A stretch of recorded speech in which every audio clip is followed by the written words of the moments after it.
Movie की शुरुआत होती है और हमें फ्रैंक को दिखाया जाता है जो माइन अपने दोस्त के साथ एक ड्रग की लैब चलाता है। फ्रैंक का छोटा बेटा एडन जो माइन के बाहर उसका इंतजार करता है। तभी एडन को एक अजीब सी आवाज सुनाई देती है जिसे सुनकर वो काफी डर जाता है। ये आवाज एक क्रीचर की थी। अब एडन वहाँ से भागकर कार में जाकर बैठ जाता है और कार का दरवाजा बंद कर लेता है। कुछ देर के बाद उसके डैडी वहाँ आते हैं। वो अपने डैडी को उस आवाज के बारे में बताता है, लेकिन उसके डैडी उससे कहते हैं कि शायद तुम्हें यहाँ काम चलने की आवाजें आ रही होंगी। तभी एडन अपने डैडी के साथ चलने के लिए कहता है, लेकिन उसके डैडी उसे साथ ले जाने के लिए मना कर देते हैं और कहते हैं ये जगह बच्चों के लिए नहीं है, तुम कार में बैठकर मेरा इंतजार करो, मैं अभी अपना काम खत्म करके वापस आऊंगा और फिर हम साथ चलेंगे। और इतना कहकर फ्रैंक माइन के अंदर जाने लगता है। वो माइन के अंदर अभी जा ही रहा था कि तभी उसे अचानक से वो आवाज सुनाई देती है। फ्रैंक अपने पीछे मुड़कर देखता है, लेकिन उसे वहाँ कोई दिखाई नहीं देता। उसे लगता है शायद वो उसका वहम है, इसलिए वो इस आवाज को इग्नोर करके माइन के अंदर अपने दोस्त के पास चला जाता है। उसके दोस्त का नाम कैनी होता है। वो वहाँ पहले से काम कर रहा था और ये दोनों भी यहाँ से चलने की तैयारी करते हैं। तभी अचानक उन्हें फिर से वो डरावनी आवाज सुनाई देती है जिसे सुनकर वो दोनों डर जाते हैं। फ्रैंक अपने दोस्त से कहता है कि शायद ये किसी जानवर की आवाज है। फिर वो दोनों उस आवाज वाले शख्स को देखने के लिए माइन में आगे जाते हैं और जैसे ही वो आगे जाते हैं तभी उन्हें बहुत बड़ा और खतरनाक क्रीचर दिखाई देता है जिसे देखकर कैनी उस पर गोली चला देता है। इसके बाद वो क्रीचर गुस्से में आ जाता है और कैनी को जान से मार देता है। फ्रैंक उसके हमले में घायल हो जाता है। जब ये दोनों काफी देर के बाद माइन से बाहर नहीं आते तो फ्रैंक का बेटा एडन माइन में देखने के लिए उन्हें अंदर जाता है और अपने डैडी को आवाज देने लगता है। फिर सीन शिफ्ट होता है और कहानी 3 हफ्ते आगे चली जाती है। यहाँ हम जूलिया को देखते हैं जो लूकास की क्लास टीचर होती है। वो सभी बच्चों को जनरेशन पर कहानी सुनाने को कहती है। फिर जूलिया लूकास को देखती है जो हमेशा से कहीं खोया हुआ रहता था। वो अपनी नोटबुक पर कुछ न कुछ ड्राइंग बनाता रहता है। उसका व्यवहार सभी बच्चों से अलग था और इसीलिए कुछ बच्चे उसे चिढ़ाते रहते थे। जूलिया लूकास से कहानी सुनाने को कहती है, लेकिन लूकास जूलिया को कहानी सुनाने से मना कर देता है। अब अगले सीन में हम लूकास को देखते हैं जो स्कूल से अपने घर आ रहा था। उसे रास्ते में एक खरगोश दिखाई देता है जिसे वो पत्थर से मारकर अपने बैग में रखकर घर ले आता है। उधर दूसरी तरफ हम जूलिया को देखते हैं जो अपने घर पर फैमिली की फोटो देख रही होती है। तभी उसका भाई वहाँ आता है जिसका नाम पॉल होता है। पॉल एक पुलिस ऑफिसर होता है। वो जूलिया से उसके स्कूल के फर्स्ट डे के बारे में पूछता है। उधर हम लूकास को देखते हैं जो अपने घर पर होता है। उसके हाथ में एक टेडी बियर था जिसे वो चाकू से काट रहा था। ये टेडी बियर उन बच्चों ने उसके बैग में रखा था जो उसे चिढ़ाते थे। अब अगले सीन में हम फिर से जूलिया को देखते हैं जो लूकास से फिर से स्टोरी सुनाने को कहती है। इस बार लूकास स्टोरी सुनाना स्टार्ट करता है। वो बताता है कि एक शहर में 3 भालू थे, 2 बड़े और एक छोटा बेबी भालू। एक दिन बड़ा भालू बीमार पड़ गया और उसके पास खाने को कुछ भी नहीं था, इसीलिए वो बहुत खतरनाक और क्रोधी बन गया है। जूलिया लूकास की ये कहानी सुनकर चौंक जाती है। लूकास की कहानी सुनकर ऐसा लग रहा था जैसे उसने अपने घर की स्टोरी लिखी हो। फिर अगले सीन में हम देखते हैं कि क्लिंट नाम का एक लड़का लूकास पर हमला कर देता है जिससे लूकास को बहुत चोटें आ जाती हैं। जूलिया उसे डॉक्टर के पास लेकर जाती है जहाँ डॉक्टर उसका चेकअप करते हैं। इसके बाद जूलिया लूकास के घर पर कॉल लगाकर उसके घर वालों को इन्फॉर्म करती है, लेकिन उसकी कॉल कोई रिसीव नहीं करता। फिर अगले दिन जूलिया लूकास को देखती है। लूकास को देखकर ऐसा लग रहा था जैसे कि वो बहुत डिप्रेशन में हो। जूलिया को लगता है कि शायद लूकास को कोई फैमिली प्रॉब्लम है, तो जूलिया लूकास से बात करने के लिए उसका पीछा करती है। वो देखती है कि लूकास आइसक्रीम शॉप के बाहर खड़ा है। शायद उसका भी मन आइसक्रीम खाने को कर रहा था, इसलिए जूलिया लूकास को आइसक्रीम खिलाने के लिए उसे अंदर लेकर जाती है जहाँ जूलिया लूकास से उसकी फैमिली के बारे में पूछती है, लेकिन लूकास जूलिया को कुछ भी नहीं बताता और वहाँ से घर जाने लगता है। अब जूलिया को लगता है कि मामला कुछ ज्यादा ही गंभीर है, इसलिए जूलिया लूकास के घर जाने का निर्णय लेती है। फिर जूलिया एक दिन लूकास को बिना बताए उसके घर चली जाती है। वो घर के अंदर जाने लगती है। जैसे ही वो अंदर जाने के लिए दरवाजा खोलती है तभी उसे घर के अंदर से कुछ डरावनी आवाजें आने लगती है जिन्हें सुनकर वो वहाँ से डरकर भाग जाती है। जूलिया को वहाँ कुछ भी नॉर्मल दिखाई नहीं दे रहा था। इसके बाद जूलिया अपने घर जाती है। वो उस ड्राइंग को जोड़ने लगती है जो लूकास ने बनाई थी। तभी उसका भाई पॉल वहाँ आ जाता है जिससे वो डर जाती है। जूलिया पॉल को लूकास के बारे में बताती है। वो बताती है कि मैं आज लूकास के घर पर गई थी। वहाँ मैंने उसके घर के अंदर कुछ अजीब सी आवाजें सुनी थी जो शायद किसी जानवर की थी। पॉल जूलिया से कहता है कि तुम्हें लूकास के घर पर नहीं जाना चाहिए था। उसके डैडी फ्रैंक एक क्रिमिनल है जो तुम्हें नुकसान भी पहुंचा सकते थे। अब अगले दिन जूलिया ये बात अपनी प्रिंसिपल को बताती है जिसका नाम एलन होता है। जूलिया एलन को वो ड्राइंग भी दिखाती है जो लूकास ने बनाई थी। प्रिंसिपल जूलिया को बताती है कि फ्रैंक एक ड्रग माफिया है जो ड्रग का काम करता है। उसकी बीवी की मौत हो चुकी है। उसके 2 बच्चे एडम और लूकास हैं। वो हर बार अपने बच्चों की परवरिश के कारण जेल जाने से बच जाता है। इसके बाद जूलिया प्रिंसिपल से फ्रैंक के घर जाने को कहती है। अब अगले सीन में हम फिर से लूकास को देखते हैं जो अपने घर में पेंटिंग बना रहा था। तभी उसे कमरे से एडम की आवाज सुनाई देती है जो कि खाना मांग रहा था। अब क्योंकि लूकास के पास देने के लिए कुछ भी नहीं था, इसलिए वो उसकी बात को इग्नोर कर देता है। अब अगले दिन लूकास स्कूल से अपने घर आ रहा था। तभी उसे रास्ते में एक मरा हुआ भेड़िया दिखाई देता है जिसे कुछ पक्षी खा रहे थे। लूकास अब उस भेड़िया का मांस एक थैली में भरकर अपने घर ले आता है, जिसे वो अपने हाथों से काटकर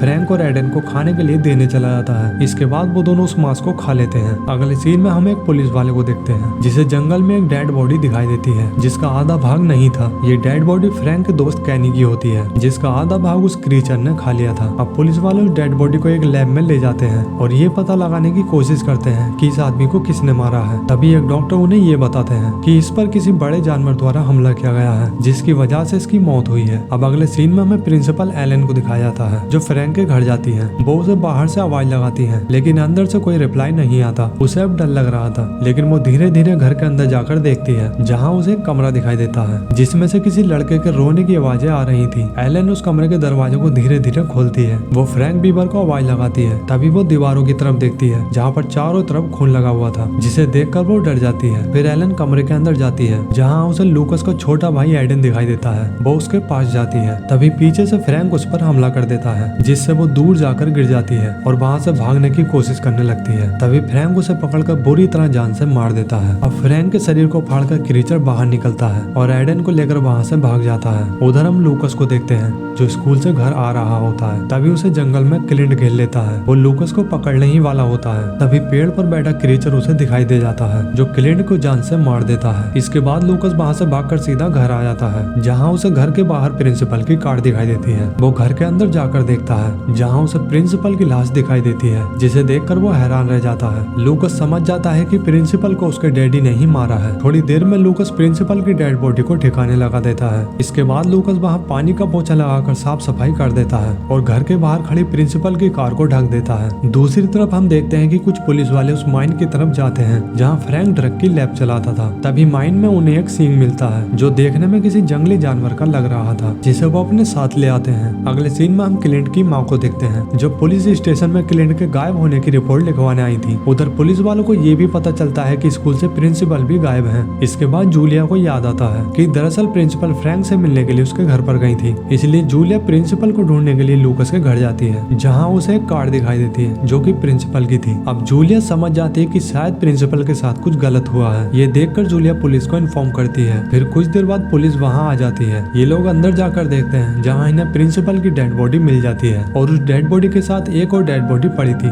जो कि फ्रैंक की थी, जिसे फाड़कर वो क्रीचर बाहर निकला था। ये देखकर सब लोग काफी डर जाते हैं। उधर जूलिया को लूकस आता हुआ दिखाई देता है, जिसे वो अंदर जाने से रोक लेती है। इसके बाद जूलिया लूकस को हॉस्पिटल में एडमिट कराती है। वहाँ उसका इलाज चलता है। फिर तभी हम देखते हैं कि लूकस अपने फ्लैशबैक में जाता है। वो सोचता है कि किस तरह से उसके डैडी ने खुद को एक अलग कमरे में बंद कर लिया था और हम दोनों भाइयों से दरवाजा खोलने के लिए मना कर दिया था। लेकिन जब एडन की भी तबीयत खराब होने लगती है, तो ये बात लूकस अपने डैडी को बताता है और अपने डैडी से दरवाजा खोलने के लिए कहता है। तभी उसके डैडी दरवाजा खोलकर एडन को अंदर खींच लेते हैं। वो लूकस को भी खींचने वाले होते हैं, लेकिन तभी लूकस गेट बंद कर देता है। लूकस को कुछ भी समझ नहीं आ रहा था कि उसके डैडी को हुआ क्या है। खैर, अब ये सब बातें सोचकर उसे बहुत दुख होता है। फिर अगले सीन में हम देखते हैं कि जूलिया और उसका भाई पॉल कहीं दूर स्थित एक व्यक्ति से मिलने जाते हैं, जिसका नाम वॉरेन होता है। वो उस व्यक्ति से मिलते हैं और उसे ये सब कहानी बताते हैं। पॉल वॉरेन को वो सिंह दिखाता है, जो उसे फ्रैंक की माइन से मिला था। जूलिया भी वॉरेन को वो पेंटिंग दिखाती है, जो लूकस ने बनाई थी। अब ये सब देखने के बाद वॉरेन एक किताब दिखाता है, जिसमें उस वेंडिगो यानी कि क्रीचर का चित्र होता है। वो उस क्रीचर के बारे में इन्हें बताता है और कहता है ये बहुत ही खतरनाक किस्म का जानवर होता है, जिसे इंसानी मांस ज्यादा पसंद होता है और इसकी भूख कभी भी शांत नहीं होती। ये इंसानों को मारता रहता है। वॉरेन अब इन्हें ये भी बताता है कि क्रीचर को तभी मारा जा सकता है जब उसके हार्ट पर हमला किया जाए। पॉल वॉरेन की बातों पर विश्वास नहीं करता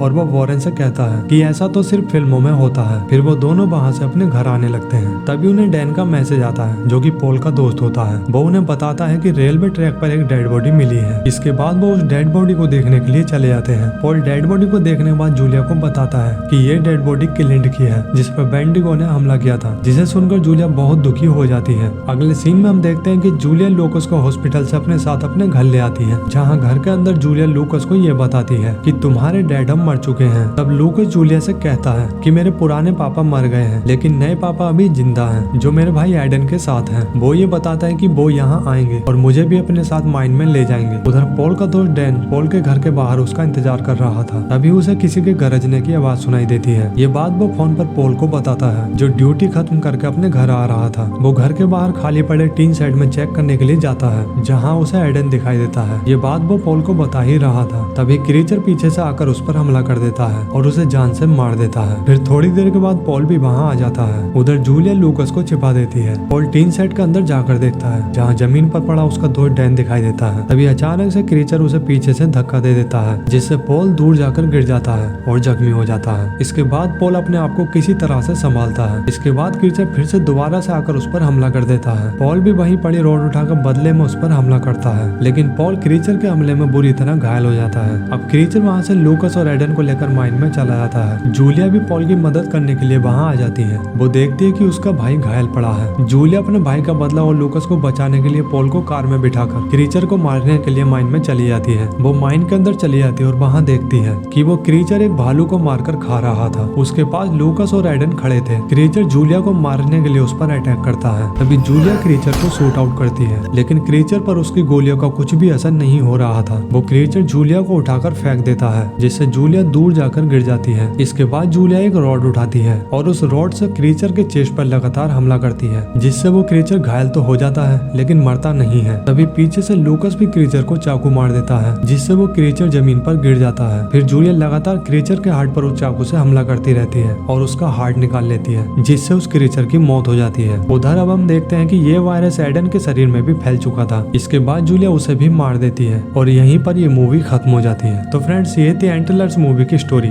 तो फ्रेंड्स, अगर आपको हमारी एक्सप्लेनेशन पसंद आई हो तो प्लीज वीडियो को लाइक, शेयर और साथ ही ऐसा ही एक्सप्लेनेशन के लिए हमारे चैनल को सब्सक्राइब जरूर कर लें। So thanks for watching guys.